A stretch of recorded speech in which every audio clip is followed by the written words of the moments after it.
Oh, I see. I've got Good private chat. morning, everyone, and welcome to this week's edition of Learning Collective. As you can see, we are already having fun this morning with Trish because it's always a fun time with Trish Uhl. I'm really, really excited about this conversation because I still have not been able to grasp my brain around the idea of blockchain, much less blockchain and LND. And so Trish is probably one of the very few, if not the only, expert on blockchain and LND in the world at the moment, if I am not mistaken. So we are very thankful for having you on this morning, Trish. And I'm going to ask you to introduce yourself for those who may not know you, but I highly doubt that that is the case. Take it away. Well, thanks for that. I appreciate that. I don't know that I'm quite the expert on blockchain and learning, but I appreciate the shout out. But I'm ramping up on this fast, and it is brand new. I mean, what's happening in the education and the learning and the training space? I mean, we're at the beginnings of this. But so I'm Trish Uhl, and I have a company called Owl Sledge. I'm based out of the Chicagoland suburbs. I am here safe at home, which is awesome. And I'm excited because a lot of the work that I do is actually talking about emerging technology and data and analytics and how that's coming into operations, and then how it is when our organizations are adopting those technologies in other parts of the enterprise. How is it that we might be able to leverage those same technologies in order to be able to develop people and their skills and capabilities? So that's the quick bio. So, and I'm excited to have this conversation because, again, this is all happening now. Yeah, and we love the fact that you're on the cutting edge of it. So thank you. And why I didn't realize you were in the Chicago area, I was kept thinking you were in the Eastern time zone. And then also this morning we have Duncan Welder, who is the Director of Client Services for Risk, and I could not pull off this conversation without. Oh, I highly doubt that, Anne. I have every faith in your ability to speak. So, I am glad to be here. Though this is a topic that one, I love the performance support side, and spend a lot of time there, and actually over the last few learning collectives, we've talked about performance support and where it's going in the future, and how that can be more data driven and based on analytics. So I'm already captivated there. Like you said, Anne, I know at a very, very high level, I have some understanding of what blockchain does from a security standpoint, but I am interested in that because one of the other things that, that's just a personal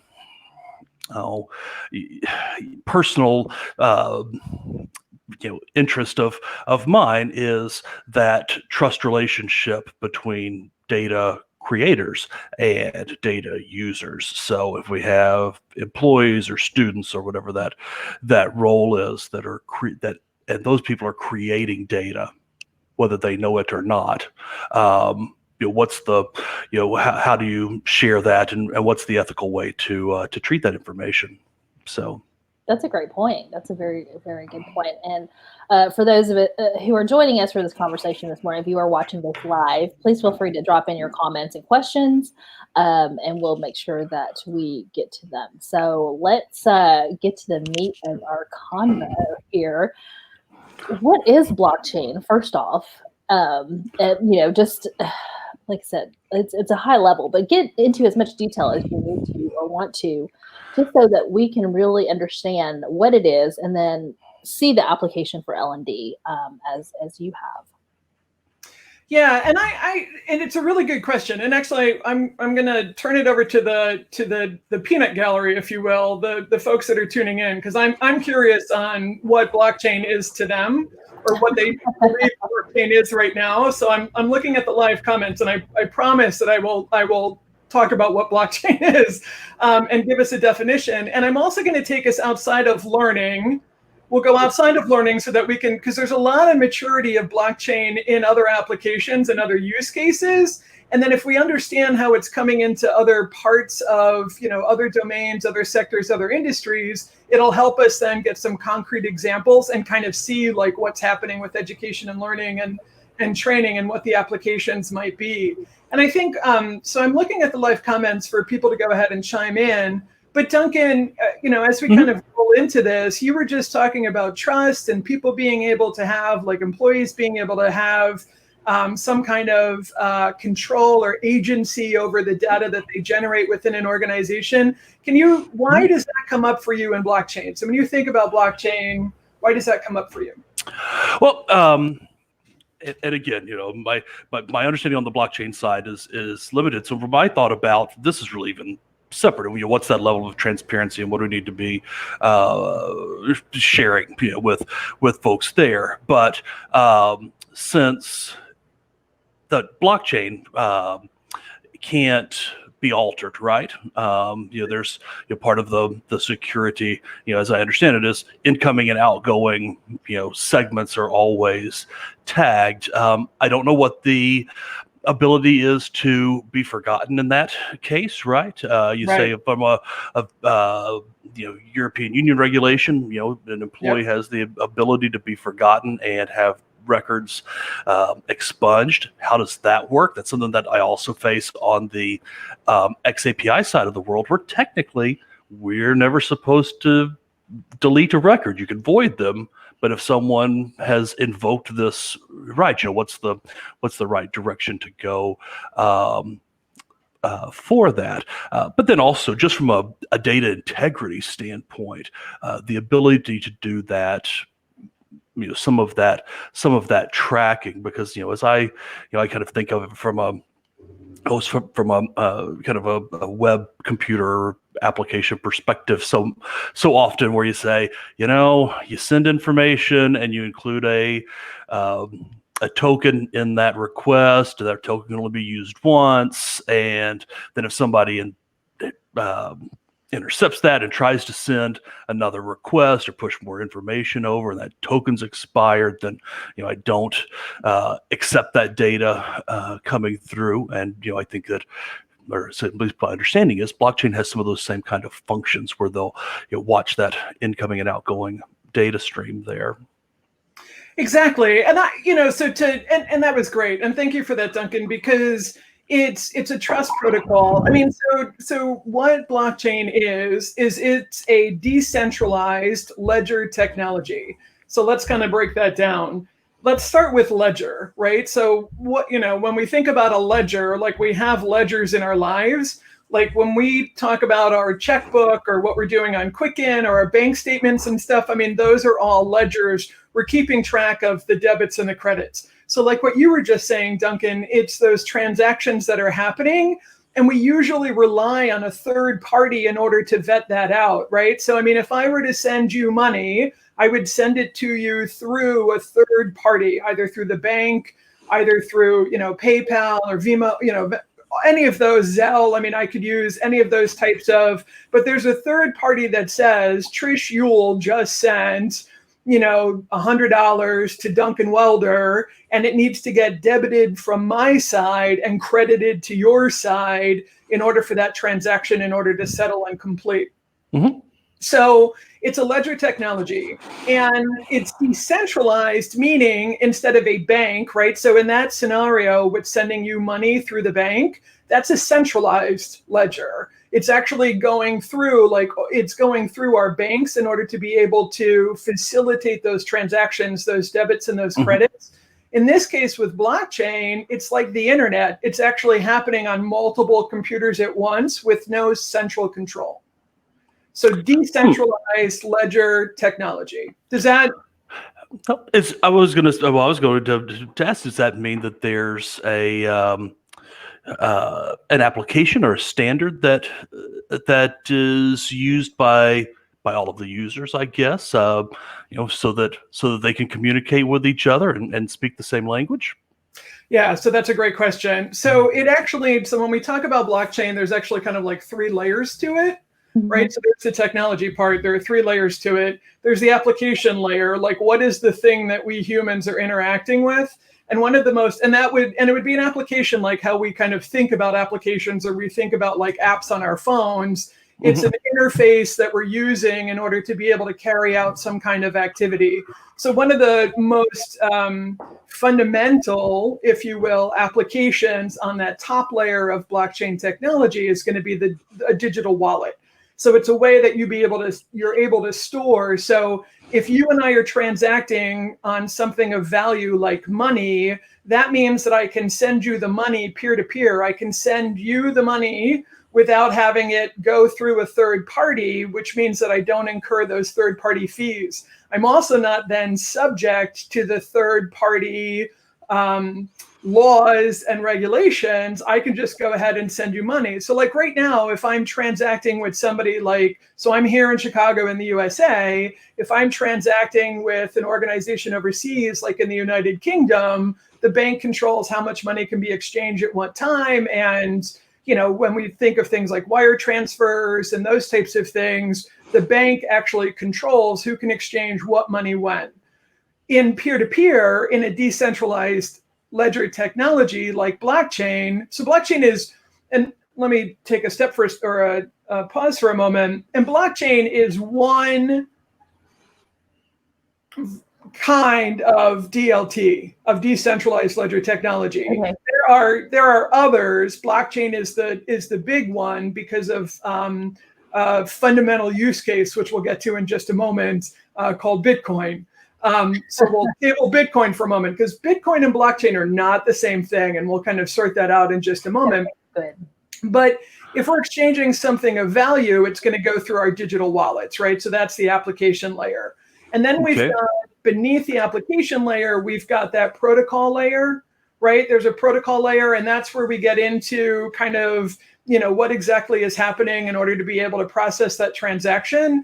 And then the base layer, the fundamental layer, is the network, those peer-to-peer networks, right? That we've got multiple computers and multiple people that are involved in actually every time that transaction happens on a blockchain that those people or nodes and computers have access to, then everybody who has access to the blockchain has access to all of the transactions, transparency all of the time. Gotcha. So, interesting. So basically the transaction would be the block, right? Or the record of it, right? Is the block. And then all of the nodes, as you mentioned, or the computers that are in there is the chain. Yes. Yes. Okay. Yes. Yes. Exactly. You got it. And we're familiar with sort of this paradigm in a way because of the technology that we're on right now. Like if I went out to GoDaddy as an example and registered a new domain and wanted to set up a website, I could buy the domain today. I could use tools in order to, create the website, but it's going to take a little while, and it's faster now. It's faster than it was 25 years ago. I've had the Owl's Ledge domain now for almost 20 years, right? So it used to take days in order for all the computers on the internet to be able to go, oh, wait a minute, this domain, owls-ledge.com resolves to this IP address. That's decentralized. And now it happens faster. I could buy the domain, I could set up a website, and probably by, later today or tomorrow at the latest, most people around the world would be able to go into a web browser and be able to access that website. Decentralized. Mm-hmm. Gotcha.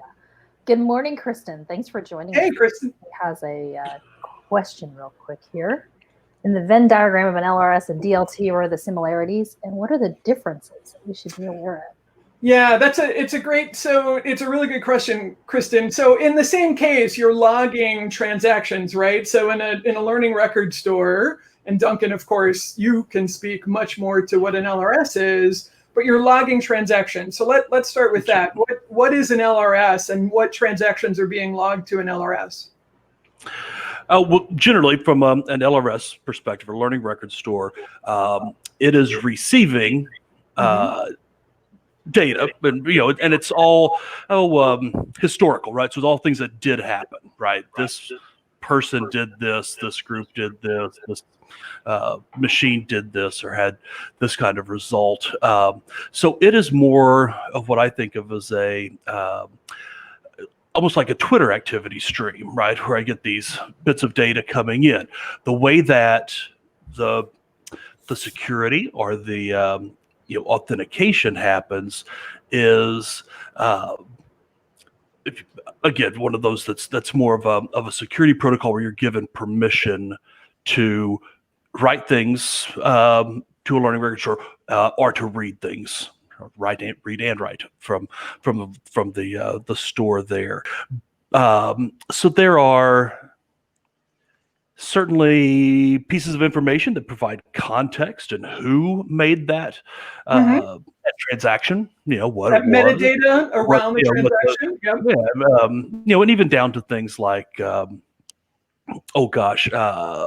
browser versions and things that might, if somebody needs that data, that's something that they may capture as part of the extension of the context there. But that's really the way I see that. It's really a place to collect data, and then I can use that data for other things. Can somebody go into, like, if somebody had access, like, let's say you're running your LRS on top of, one of you're using an LRS that other people have access to, right? Like, could somebody theoretically, like, go into your LRS, hack it, and change the information that's in there? According I'm to not trying to. right? I'm saying, I'm saying, well, there's really two. I look at this kind of two different ways. One, there's always a data cybersecurity standpoint, right? So systems have to be hardened, and make sure we don't have people hacking into them and intrusion protection and those kind of things.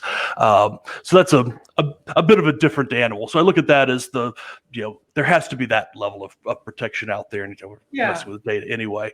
But from a specification standpoint, theoretically, I can't delete, right? Those statements, once they are written, are a permanent record, and they have to, if they need to be updated, the first one is voided and a new statement is added there. So you do provide kind of that, I hate to say audit trail, maybe I'll just say trail versus an audit chain, to avoid confusing the two. But I should, again, with if things are configured properly and set up right, there should be at least that level of security there. And the same thing happens on blockchain, in that it's not the blockchain transactions, right? So once you get down into that protocol level, it's the application level that can get hacked or potentially get hacked, right? So when we hear about like a hack with like Bitcoin, it's not getting into the underlying blockchain technology. It's actually that the digital wallet, it's the application that's sitting on top. That's where the vulnerability is. So it's in that, it's like our email getting hacked, right? It's in the exchange. It's not necessarily that they got into my machine. They were able to get it in transit. So that's one of those things. And so right now, again, with the longest running ever blockchain use case, which is Bitcoin, and again, we'll talk a bit more about Bitcoin in a minute, but Bitcoin itself, the actual underlying blockchain technology, has never been hacked. And we've had Bitcoin now since January of 2009. So yeah, it's the application level. And to your point, any system has a vulnerability, and it's a constant, it's this constant. But one of the big differences between an LRS and blockchain is that an LRS is collecting information and blockchain is tracking assets. Okay. So in blockchain, it's an exchange not just of information, it's an exchange of digital assets. It's an exchange of things of value, not that information isn't valuable, but an LRS is collecting information, whereas blockchain is the chain of custody over something of value. So if we think of something of value, like going back to that transaction of, if I were to, Zelle $100 to you, Duncan, it's the bank that's keeping track of those transactions. And you and I might have, our own version of Quicken or QuickBooks or whatever we're using with our own local ledgers to make sure that we're tracking the debits and credits, and then we reconcile with the bank.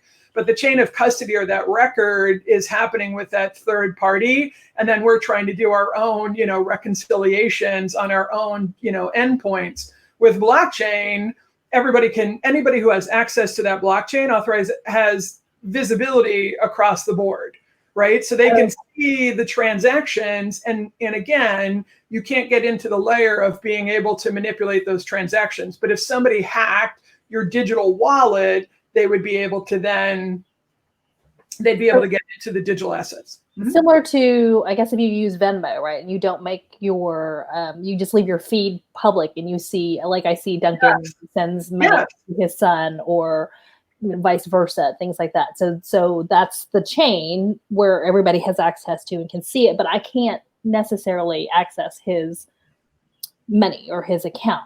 Okay. Right. Yay. Right. You can't alter it. And in the transactions on blockchain, you can also do it like, I could have a digital wallet, Duncan has a digital wallet, and you have a digital wallet, but it doesn't say like, this is Trish Uhl's, Bitcoin wallet, or, my digital wallet. It'll have, some kind of code associated with it that actually makes it unique to me, but I can remain anonymous, right? Like but you can see how much of something is in my wallet if, again, you have access to that blockchain. Okay, so how does a group of people then get access to this chain? How do you decide who accesses it? Is it a group that you decide, okay, we trust these people, they can each have access to this chain? It's a great question. So now if we talk about Bitcoin.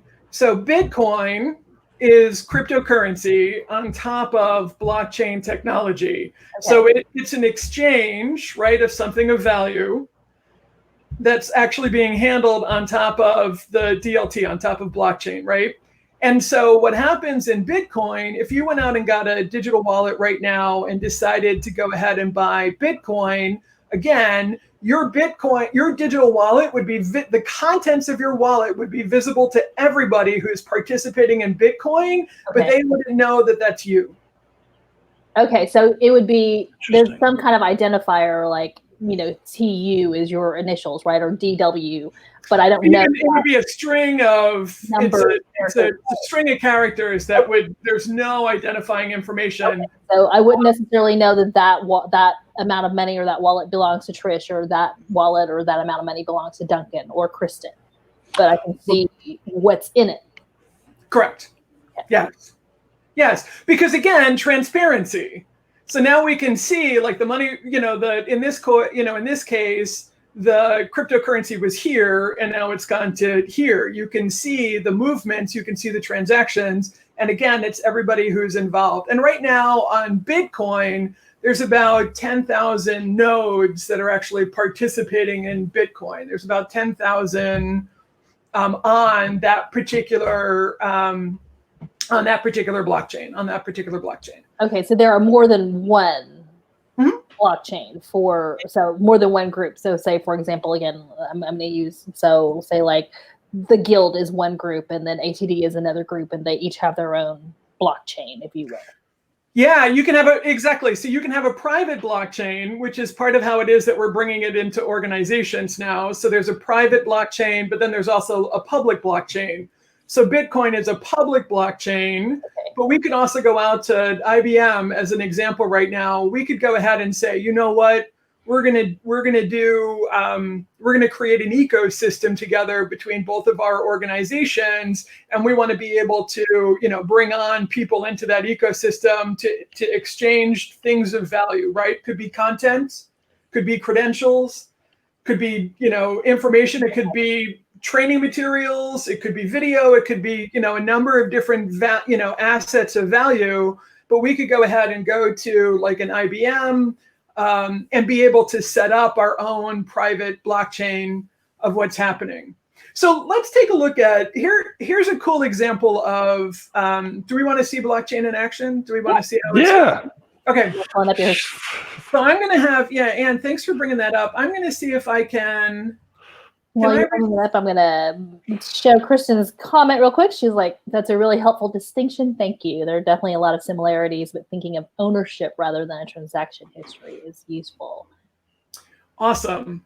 Awesome. Thanks, Kristen. And we'll dive more into that. So then if you start thinking about as we go through, like we're going to take a look at food manufacturing here with Bumblebee Tuna and how they're using blockchain in order to make what's in a can of tuna, right? So what's in your can of tuna transparent so that you know exactly, you can trust the food that you're feeding yourself and your family, right? And Kristen, like your daughter, it's, how do we know that what's in this can of tuna, where it came from, what fish is actually in it, and what manufacturing process it's gone through, and that I can trust the contents of what's in this can. And so Bumblebee Tuna is actually using blockchain in order to be able to do that. So that is very interesting. Isn't that neat? So, Anne, if I do this I have to do this on my end, right? So I'm going to switch over to that screen. So give me 1 second here to switch. Okay. Can you guys see what I'm doing? Yeah, I can. All right. So you guys can go. This is called Trace My Catch. Can you see the, I don't know if you can see the URL up here, but if you go to bumblebeetuna.com/trace my catch, if you have a can of Bumblebee Tuna, you can see that there's actually a code that's on the can that you can use in order to be able to look up what's actually in your can. But if you don't have a can of Bumblebee Tuna handy right now, they actually give you an example on the website. So see where it says, find your can code. Okay. And then they say, don't have a can. They give you examples that you can use. So basically what we can do is we can actually enter that code into this application that's available online. And what it does is it comes back and it gives us information about exactly what's in that particular can of tuna. So like as an example, it's a problem like in the fishing industry, like without having transparency in that farm, or in this case, seed to fork, right? So what has happened since that fish was caught and where it was caught all the way to you're about to consume it. Now we have a chain of custody, because part of it with the food processing is there's a 25% chance that what you think you bought of the type of fish that's in that can is not actually in that can. Oh. And so we've got everything like that, like what is actually in the can that we think, that we bought. Some of us are interested in sustainability. We want to know, where was that fish caught? Is that a place that, is that a part of the world, or in some cases, people want wild caught versus like a farm. So we want to be able to vet out. We want to be able to validate where it is that food came from. And it looks like this didn't quite work out for me. Yeah, I think your site is having some issues, because I was getting the same spinner when I tried it. Were you? Mm-hmm. It's a fun spinner though with the Bumblebee. Yes. It's a fun. And I'm looking at the code. Let me try the other one real quick. That's really interesting that they are doing this and using blockchain technology to do so. Because again, I was only familiar with it because of the tech side and marketing side, and now to see these other applications, right, to trace where your food came from, and then you were talking about it with L&D, and I'm going, oh wow, it's amazing. Yep, I was having the same feeling. Everything I'd heard had been purely a financial kind of transaction. Yep. And this is what I mean about it coming into operations. And so if we take a look, here's the species, here's what was caught. So all of this information are transactions that happened in the supply chain life cycle from the time that the fish was caught to the time that you're now consuming, to the time it got to it left the manufacturer. So the chain of custody in food processing and food manufacturing, they have responsibility for the chain of custody of the ingredients and the finished goods all the way to when they ship it to the retailer, right? So in this case, then we want to be able to have visibility and transparency to be able to trust. And so now we can actually see all this different information. So we can find out more about the tuna that's in here, and more about that type of tuna and that type of species. But here, I can click down at the bottom of the screen on the fishery location. So again, if you're concerned about sustainability and you want some confidence, this information about the fish that's in that specific can are all transactions that are listed on that chain of custody as it went from being a fish to being tuna fish in a can. So what fishing method was used? How very cool. Isn't that So cool?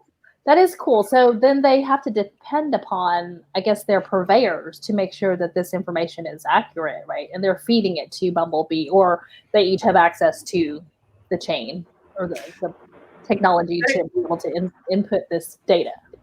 Exactly. They have access to the chain. So now if we think about supply chain and we think about like, okay, the fish was caught and it's on the fisherman's boat, and then then the boat comes in and then the fish is, handed off. At each point there's transportation, right? Like it was on a boat, then it's on a truck, then it goes to a manufacturing plant. Like, right now, traditionally, all of that's done with paper. Oh, okay. I So like instead of paper, how do we write those transactions all along that chain of custody to blockchain where it can't be changed? And also, you don't lose paper. And you don't lose, you lose paper. Yes. Yes, you lose paper, but in the sense that if you're not keeping the records by paper, and all of a sudden somebody asks you and you can't find this paper record, it's here, it's electronically in this chain.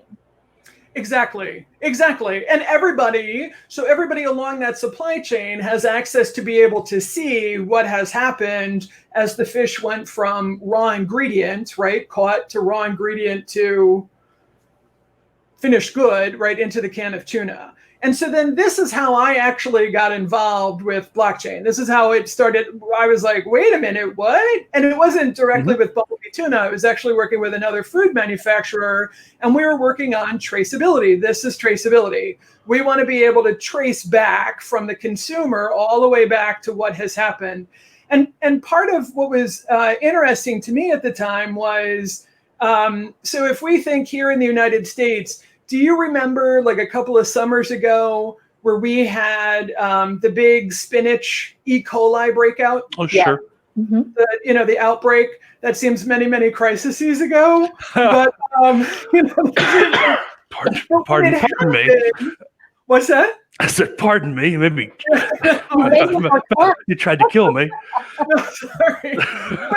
But we had an E. coli breakout. And so then, so then anybody who's selling fresh produce, including at that time Walmart, was like, wait a minute, stop. We know that these end consumers are becoming sick. We need to trace back where that lettuce is, where that spinach was coming from. And then it turned out to be lettuce and other produce and so on and so forth.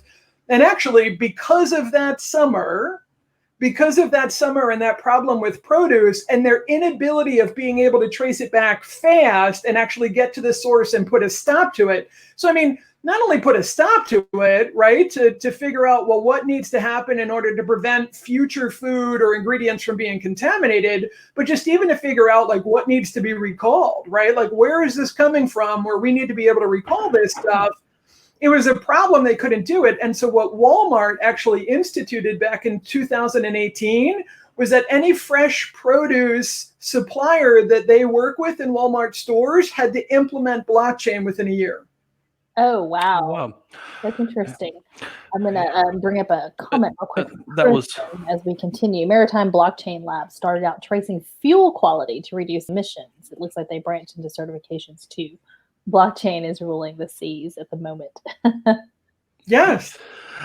I was going to ask, kind of maybe a tangent question there, Trish. I know that a lot of groups have been required to do their supply tracking and quality tracking, of course, in the pharmaceutical industry and the food industry. And I suppose for a number of those, they've had independent systems that were built for purpose inside their organization. Do you, thinking about this Walmart example of requiring suppliers to move that direction, do you see people abandoning their internally developed or third-party tracking systems to move to a blockchain model? It's gonna, you know what? It's gonna come from the customer, right? So I mean, that's always where it comes from. If you're doing business with Walmart, you're a supplier in whatever kind of way, as one example, and your customer, your major customer, like Walmart says, "Thou shalt," then thou shalt. Sure. Right. So I don't know.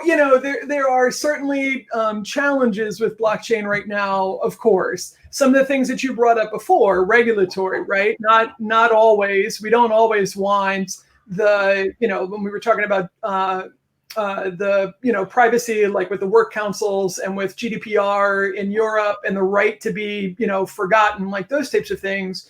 There are probably some applications where this isn't the right solution, because that's actually part of the reason of using the technology.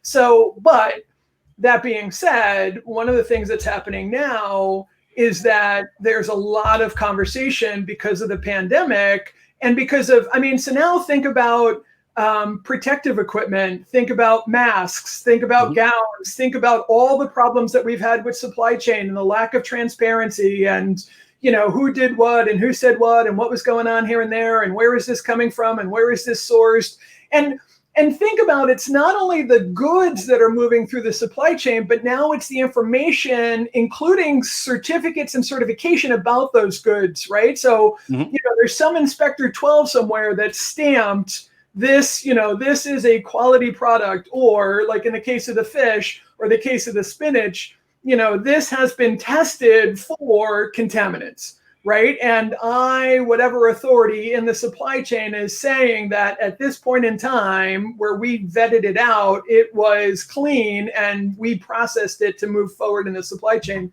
So I think as those things, those are the drivers that are going to force the changes, rather than necessarily a change in technology just to update technology. And I'm not suggesting that you were just saying that, Duncan, but I would say those are more of the forces that are conspiring in order to be able to make those changes. Oh, sure. Right. If there's not a driver, I'm not going to make some kind of big change for the sake of making the change, unless I have some reason to there. I was going to ask about the government use and auditability as well there, thinking about, again, that kind of pharmaceutical example where I have to be able to track back to a lot number and a manufacture date and, all of these different elements there, for my FDA compliance. Is that kind of a shared model where those things are happening more? And again, not my industry, so I don't, I don't know what the oversight is there, but I know that they do that level of tracking, and didn't know if this was an opportunity for a better public-private transparency and communication route. Do you need the screen, Trish? Oh, I'm sorry, not yet. Yeah, I will in a second, but yes. So with pharma, this is definitely happening in pharma. The other big one that it's happening in is cannabis.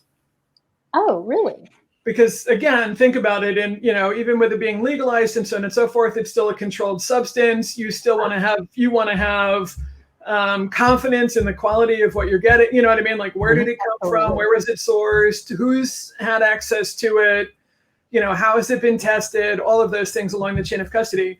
When it comes to government, Duncan, like what you were talking about with the government oversight, there are even now like procurement systems and marketplaces for government buying services and products, right? So even like the big stuff, where now it's a marketplace that's driven by blockchain, that's actually, because what it's doing is it's disintermediating, it's removing third parties.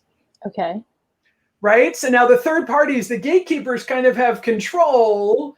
But if I'm participating as a supplier, let's say that I make pens and I want to be able to sell pens to, the federal government, I can actually join a marketplace that's more open and decentralized, that there's not a gatekeeper preventing me from selling pens to the DOD or, whatever. I'm trying to, so it's leveling the playing field in a lot of cases where it's giving more people access. It's giving more people access. And when we think about it from an education standpoint, think about, now again, this isn't meant to be disrespect to gatekeepers. They have served a critical role. Third parties, right? We've, since, the beginning of time with human beings, in the exchange of anything between, two or more people, we've needed a third party to kind of referee and validate that, again, Trish sent money to Duncan, and there's a third party that's going, yep, we debited it from Trish's account and we credited it to Duncan's account. What's been solved with the cryptography that's embedded within blockchain is the problem of double spend.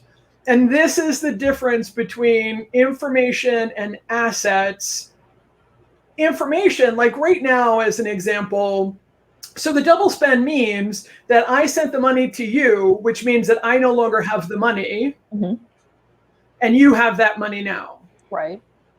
But if I were to send you guys like a Word document right now, or a PowerPoint presentation, or some other thing, then we all have copies of it, right? And then you could forward that, and there'd be copies, and this and another thing, and then it escapes that chain of custody.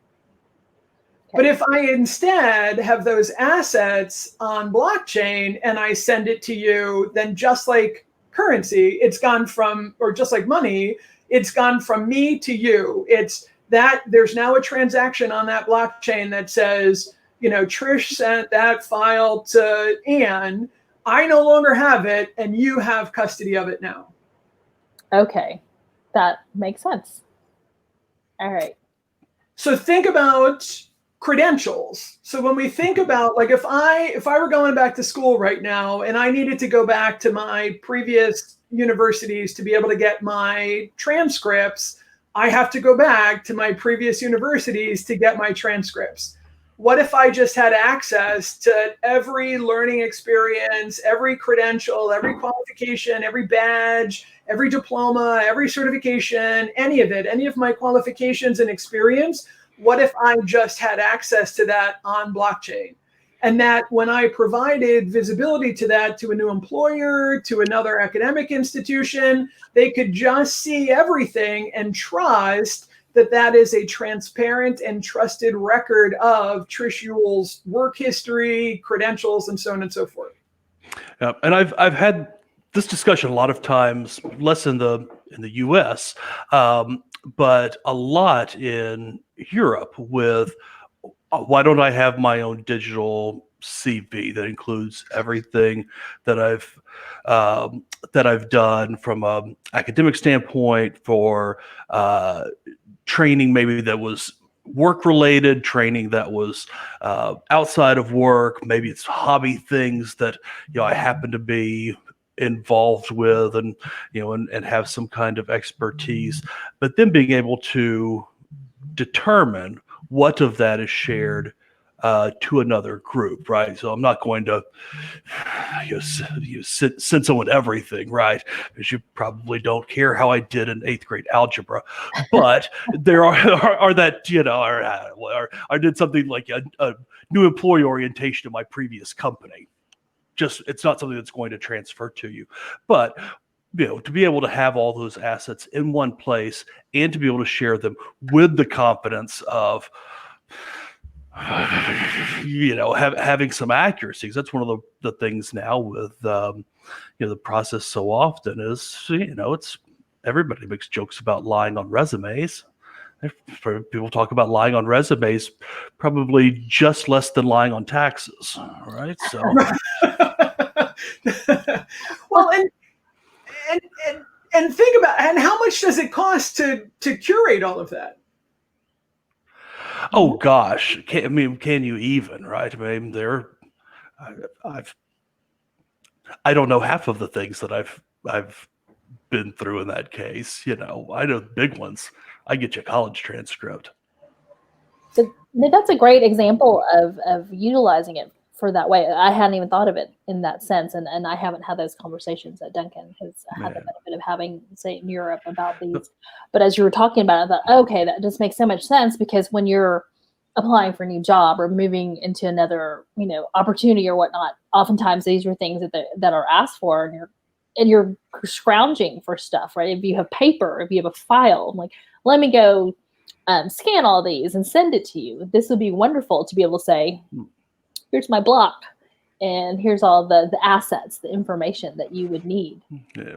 The other question, though, that brings up, and I think is another big U.S. EU split that I see, is who owns that data, because the European philosophy is very much, I own any data that's about me, right? I went to a class, that's something that I did.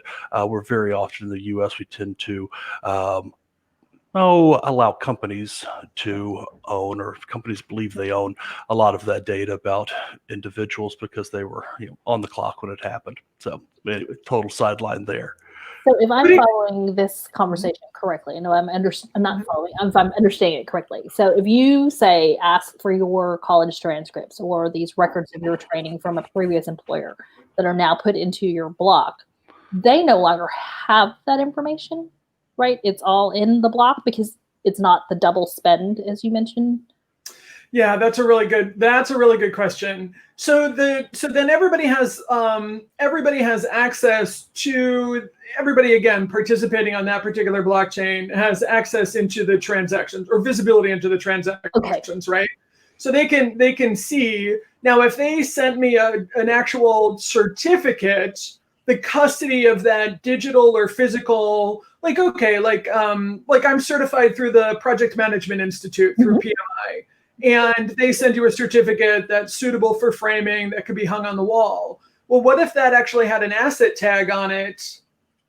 And the chain of custody was, it went from PMI, they had physical custody of it, to Trish Uhl, that not only would my qualification be logged on the blockchain, but the fact that I have possession of the certificate would be also logged on the blockchain as well. So that is one way to verify that information, in a sense, because you can see that transaction was transferred over to you from PMI. Obviously, people trust PMI, or hopefully they do. So in the same sense, they would trust that a record from a university or from your former employer would also be trustworthy. Okay. That kind of helps delete some steps of having to verify everything. It deletes the steps of having to verify. So, to give you a good example, I was actually, at one point I was in Saudi Arabia. Literally, I was like physically in Saudi Arabia. This is a few years ago. And I was actually working at a client site. And then in the off hours, I was working on a proposal for another client in Kuwait. And when I was sending over the information, I would have things like, to your point, Duncan, like I had put, like I'm, PMP certified through PMI. And they're like, that's great, but you need to send us an actual official copy of the certificate. So, okay, it's Sunday. In Saudi Arabia, Sunday is a working day. It's not a working day for PMI in the United States. Plus, given the time difference and this and another thing, it's probably Saturday, right? So it's like there's a time delay in being able to contact the third party, the issuing authority, to be able to get the copy of the thing. Think about, Social Security cards, birth certificates, marriage, marriage licenses. I mean, any of that kind of stuff, those are all things of value. Property deeds, right? Whenever we sell property, sell a home, buy a home, it goes through a title company. Same kind of thing when it comes to qualifications and credentials. And there's usually a cost, not only in time, but in money in those transactions. Yeah. What if you just had it? That would be great, to be able to just have it and say, here you go. Here's, and give that person access.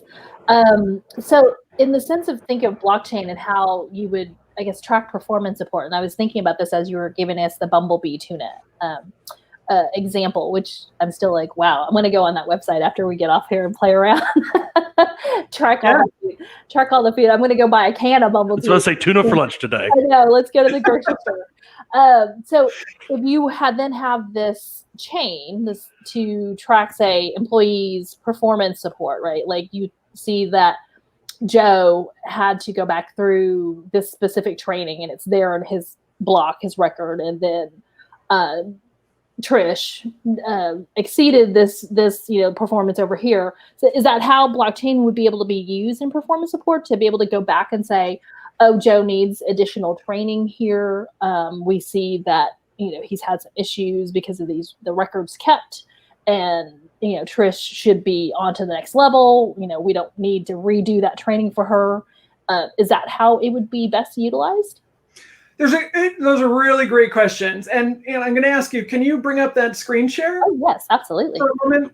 So the first thing is we have to know the baseline, right? Like, so if we go back just for a moment and go back to sort of the credentials and badges and certifications and all that kind of stuff, there are now over 700,000 of those types of, various types of qualifications, if you will, that are available to the general public right now, right? Like whether it's and again, any kind of certificate, credential, badge, there are over 700,000. And so we've actually, our government, the Department of Labor, has been trying to solve this problem for a while, that whole idea of portability. So as we go from employer to employer, as we go from academic institution to academic institution, how do we make it portable to take our CV, our portfolio, our experiences, take all of that with us? Here in the United States, and of course, the European Commission has been working on this, as have other parts of the world, Asia and in the Middle East and so on and so forth.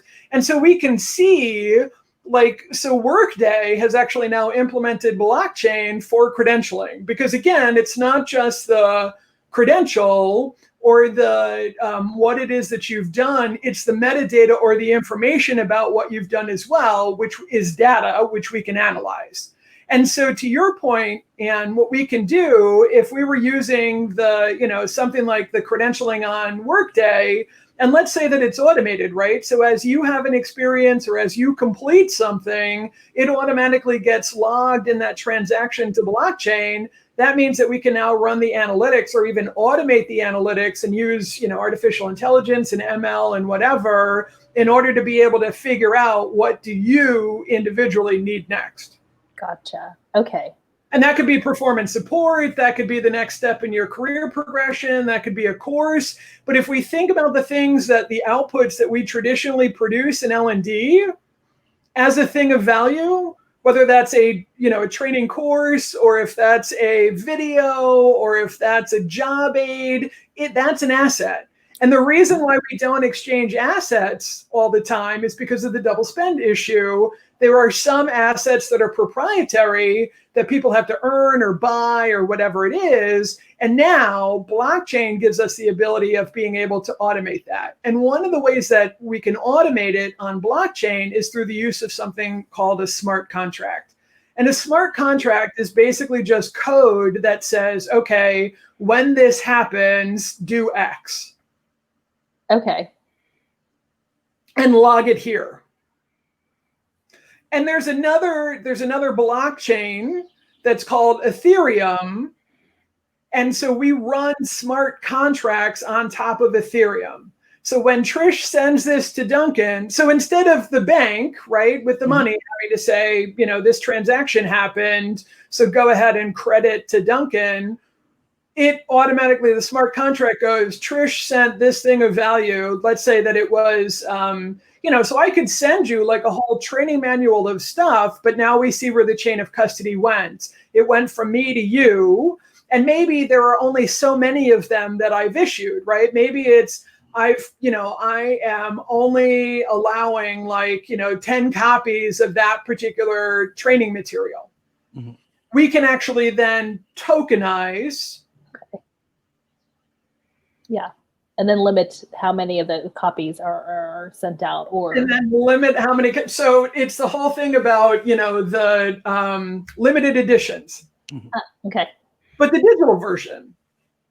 And if we think about tokens and we think about being able to exchange things of value using tokens on a blockchain, it's kind of like, and we get to issue, so who issues the tokens? Well, you do as the initiator, and you work with, again, you would work with, some kind of a provider in order to be able to issue those tokens. But it's like the same thing of going into, for those of us that grew up with video arcades, where you went into a video arcade, you wanted to play Ms. Pac-Man. Usually, in some places, you didn't put quarters directly into the machine.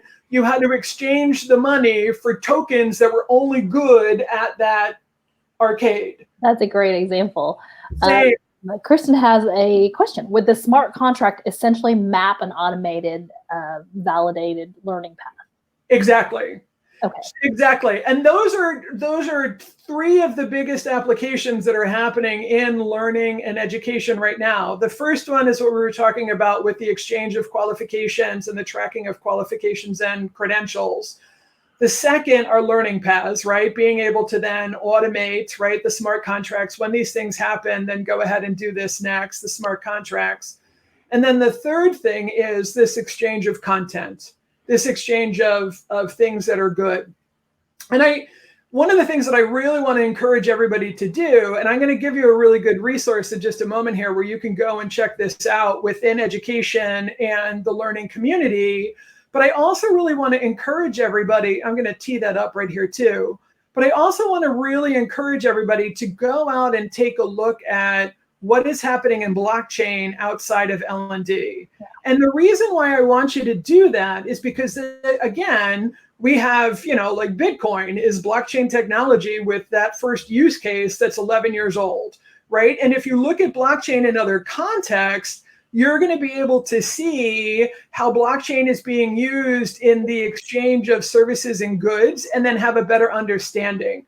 So two of the things that I want you to take a look at, one that I don't have on the screen right now, but we'll get to what's on the screen in just a moment here. But one is actually it's called CryptoKitties. And if you go to CryptoKitties, like children, or CryptoKitties as in cats? Kittens. CryptoKitties as in cats. Okay. And you can basically the whole game is you can spend cryptocurrency to buy your first 2 pair of CryptoKitty cats and breed them and then sell the offspring. Okay. I found the website. Here we go. Yeah, and I couldn't. I was going to bring it up before, and I couldn't for whatever reason. It wasn't loading in the tab. But if you think about, and then people can swap. Like I can then take, I can sell for cryptocurrency the offspring. I can sell the original cryptocurrency cats. There's a swap. What's really crazy now is that there's now exchanges where you can you can now take it out of the original context. And what we're seeing with CryptoKitties and with blockchain games, like here, let me give you an example. Like right now, your kids in our lives are playing, some of them are doing Minecraft, some of them are doing Fortnite. There are assets that they're collecting within the context of the games. Mm-hmm. What if the thing that I created in Minecraft, I could take with me into Fortnite? Oh, okay. Gosh, kids would be like, And now you can do it because blockchain is running in the background and keeping those transactions of that asset. And what happens with that thing when you take it out of Minecraft and take it into Fortnite, I'm just giving an example, is that it assumes new property in the context of the other game. Okay. So it would then be relevant, right? Like whatever property is in Fortnite would become whatever relevant property is in Minecraft. Exactly. And it's already coded so that when it's a known asset because that asset has a transaction that it exists, it's been tokenized, it actually exists on the blockchain. And when you take it and you bring it into this, so again, there are applications of blockchain that are outside of the context of learning and education, whereas early on in learning, training, and education, where we can see this happening and just beginning for us, it's got a much longer history in these other domains where you can see the next level of maturity and start to get an idea. Now, Christian's saying for the older set, my Animal Crossing items can be in my Sims house. Exactly. Oh, gosh. Absolutely. What I was thinking of right before I saw Kristen's message pop up was Mario can carry a mushroom into Pitfall, right? Yes, yes. Okay, that makes sense. Swinging across the rope. Exactly. It's a much older set. Well, and now if we think about like, okay, so let's go straight up nerd, right? For any of us that have done card collection games, like Okay. Magic the Gathering, or we've got probably, for the older set, we probably have kids or nephews, nieces that did Pokemon, still do Pokemon. But, I grew up with, we had baseball cards, right? You had some kind of collectible, but that collectible existed in the physical world because if we created a digital copy of it, there was no way of being able to control other people making copies of it. Now we can control the copies of it. So we now have games like Magic, like Pokemon, those types of collectible card equivalents where you have the digital cards and the digital assets where you can play the game online and exchange the cards because there's a tracking of where those assets have gone. And if we think about those things as being content, then why can't we do the same thing with our learning and training content? And Anne, I'm going to ask you, would you mind bringing up that screenshot? Okay, no, I don't mind at all. There you go. So here's the really cool thing, and that is if you go out, this was just done. This is a study that was actually just done by the U.S. Department of Education. Like literally, the data collection was from November of 2019 to February of 2020. Oh, wow. And this is now the first state of the industry of blockchain and education report that was just published on June 3rd. So the thing to think about, though, is when you get in here and it's got all kinds of information in the report. You can see the Blockchain Innovation Challenge, right? Like, and a lot of these things right now are in the early stages. There are very few of them that have gone into production. There are some that are in pilot, and there are many of these different types of projects. As a matter of fact, in this report, they found that there are 71 different main instances that they had access to of education or training related projects around the world that are happening that are backed by blockchain. And so they're doing this Blockchain Innovation Challenge. So you can get the report on this website, and we'll make sure that it's available in the comments. And you can also then take a look at the Blockchain Innovation Challenge. But one of the other big challenges that's starting now, and think about that, like Kristen, what you were talking about before with the learning paths, and think about if all of this stuff is, mediated by blockchain and smart contracts and that kind of stuff, and we take out the transaction costs and we take out the friction of the transaction time, then how fast can we use that to be able to upskill people? How fast can we use that to be able to analyze all of that data to be able to automate some of those solutions, leveraging things like machine learning, right? And so now X Prize, literally this week, X Prize, the same X Prize that has brought us, commercial rockets, there is now an X Prize for reskilling the workforce. Oh, very interesting. Very cool. And yeah, so we'll definitely make sure that we we include the URL for everybody who wants to come go check out the report. So, wow.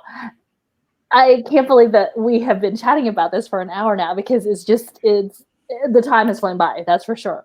And I'm sure that we could still continue to talk about it because I have so many questions in my head. What are your takeaways?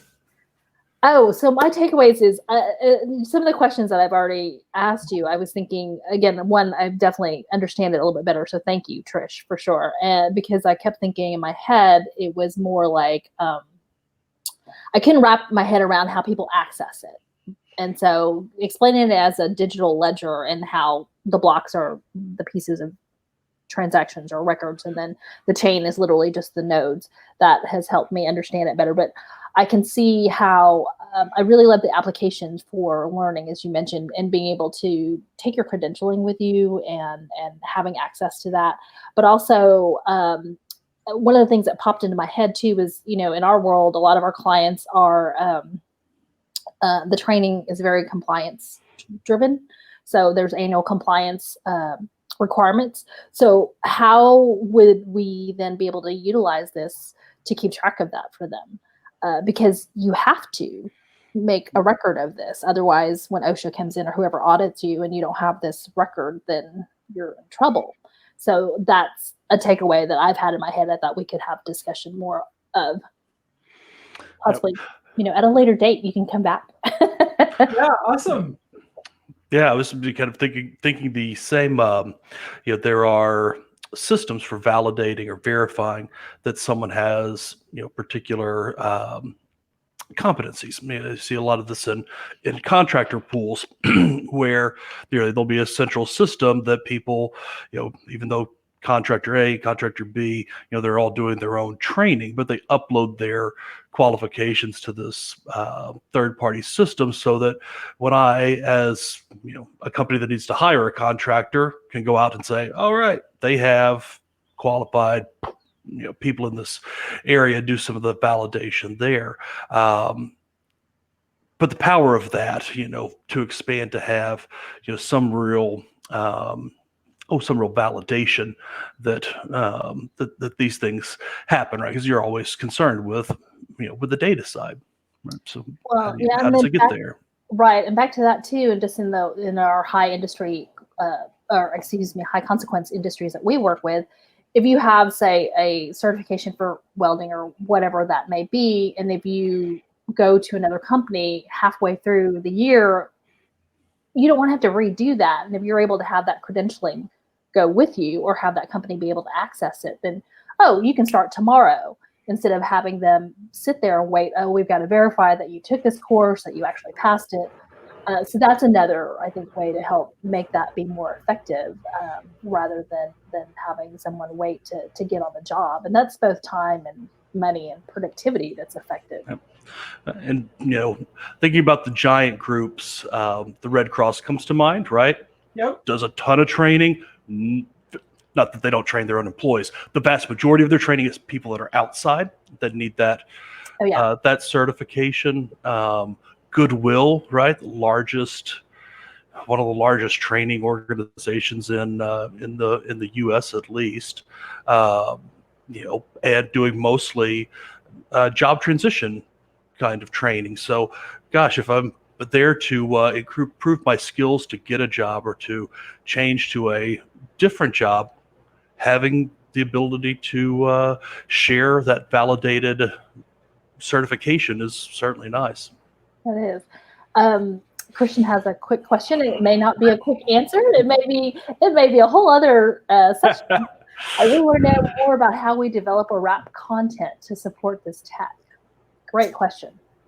So let me give you just a couple more examples. I won't go into the detail of them, but I'll give you references so that you guys can go and check this out and start really getting an idea, because that's now taking us into the big thing that's happening is these marketplaces where training materials, performance support tools are becoming available, whether that marketplace is available publicly or it's available privately. So what if privately within our organization, we created kind of a marketplace where we curated assets and then we gave our people tokens and they were able to just go into the marketplace and spend their tokens with the things that they think are going to help them, right? We can provide them information and provide them with guidance, but what if we allowed them to self-select the method, or maybe somebody just wants information, maybe somebody wants, an escalation of, they want courses or they want, instruction,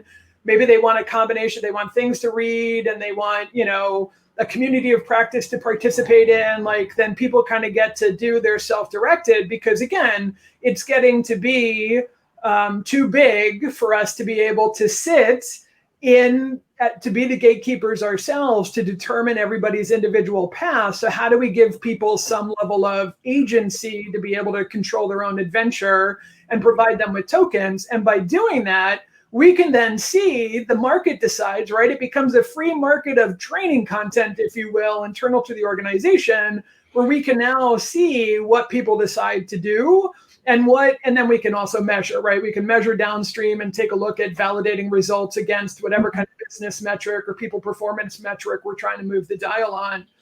In a public setting, you can see this already happening with an organization called ODEM, ODEM. Okay. You can actually go out and take a look at those guys and see how that works. And then the last one to take a look at is it's an organization, it's a company called Steam It. and it's Steam, but it's the spelling is actually 2 E's. So it's STEEMIT, and I believe it's .com. And if you go out to Steam it, basically what they've been doing is they've been creating content that's monetized.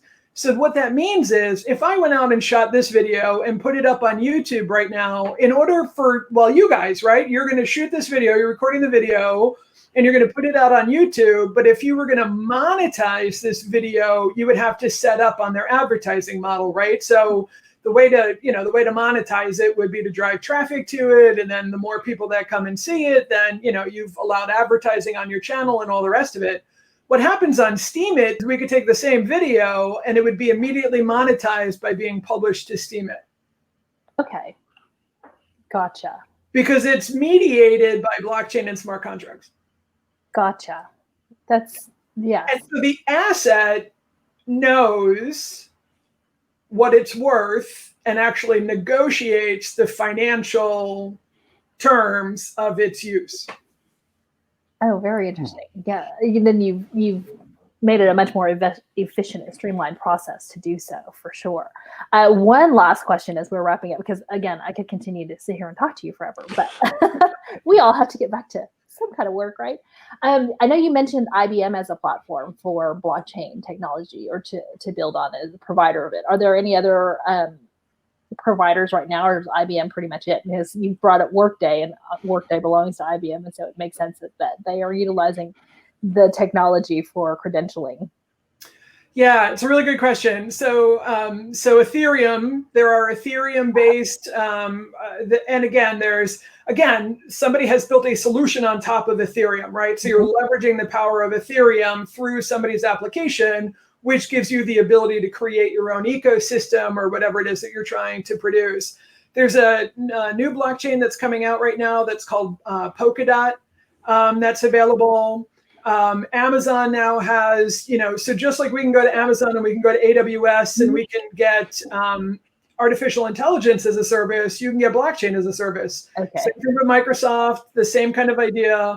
On the IBM side, like you could work with IBM as an organization. And this is what I mean about it coming into operations, right? Because we've got our organizations that are in manufacturing, supply chain, finance, telecommunications, energy sector. They're starting to use blockchain because of the way that their business models are being interrupted, right? Disrupted, and being able to retool things like supply chain or energy credits and distributed energy, decentralized energy, those types of things.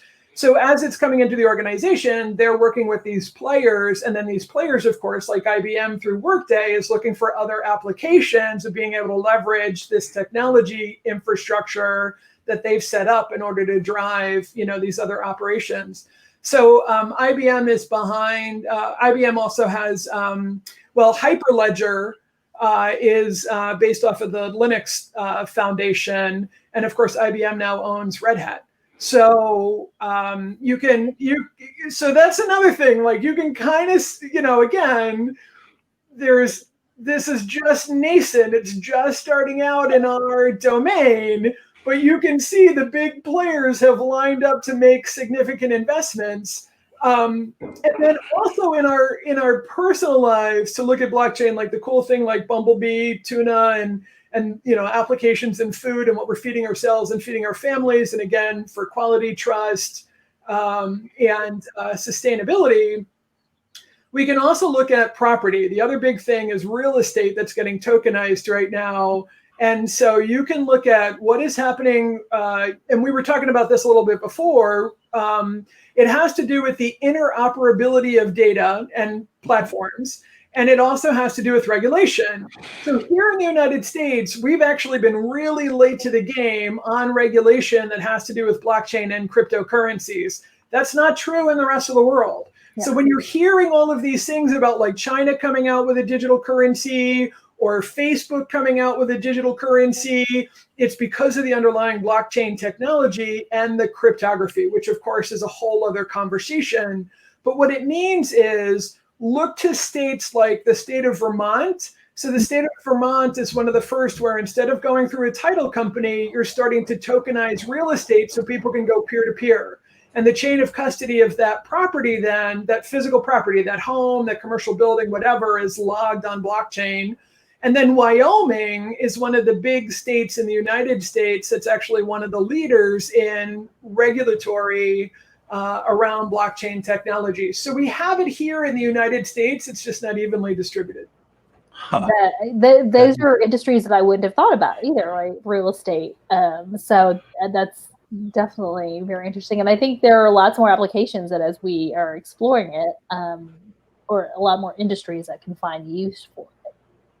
Can I give you just one more real quick before we go off to do the next thing? I promise. Oh, yeah. You just made me. So if we think about the physical world, right? We think about property, and we think about like the house that I'm sitting in right now. It's got a deed that is that chain of custody with the deed of the house goes with the title company.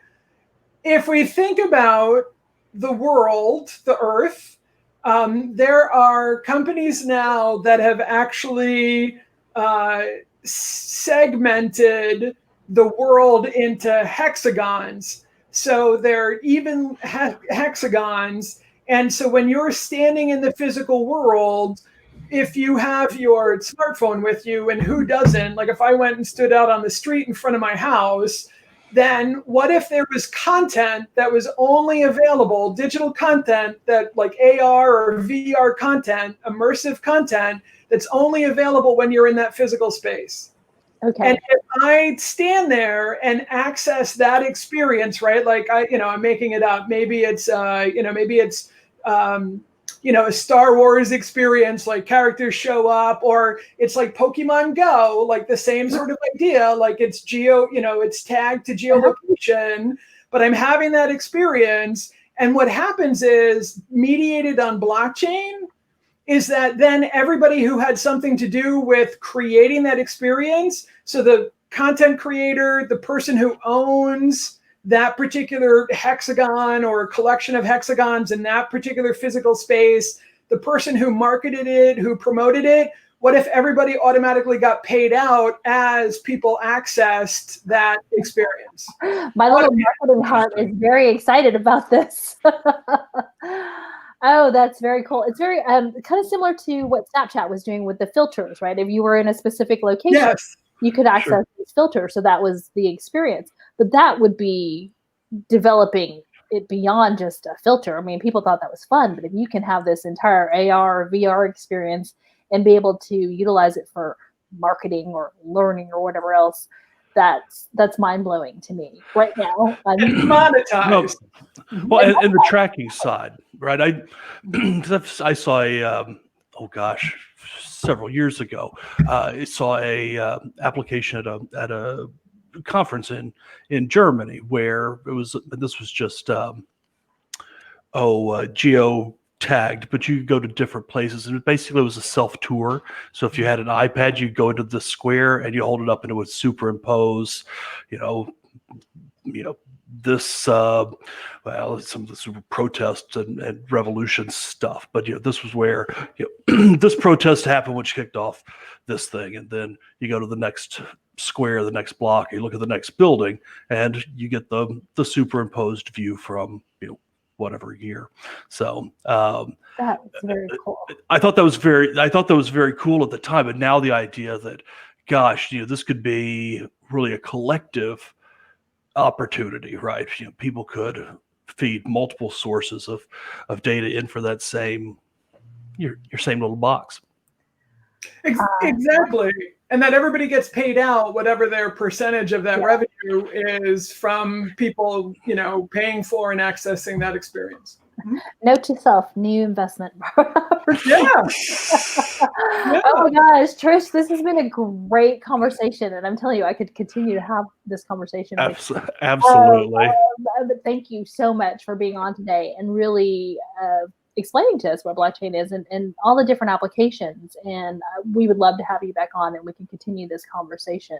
But thank you for your time today. And yeah, yay cake. This is a lot of fun. Thanks for having me. I'd love to come back. Absolutely. And thank you to Kristen for hopping in and your questions and your insights. And if you would like to connect with Trish, if you're watching this on the replay, she is available on Twitter, on the Twitters at Trish Uhl, right there on the screen. And then you're also on LinkedIn as well, which I'll put your URL for LinkedIn in the comments too.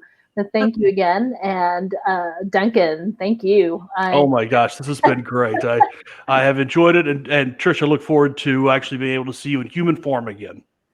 Yeah, in person, that'll be lovely. Me too. Well, everyone take care and tune in next week for our conversation around blended learning. And here's something that'll be interesting, Trish. In a few weeks, we'll have a conversation around self-directed learning. And so as you were talking about being able to go on the marketplace and deciding what you want to take, that just kind of popped into my head of, oh, that would be a great technology for self-directed learning and really exploring more of that. So that will be, I'll have to forget your blockchain technology on that conversation and see what what the panelists think. So thanks again, everyone. We'll see you next week here on the Risk Facebook page for Learning Collective. All right. Thanks, Bye. everybody. Thank you.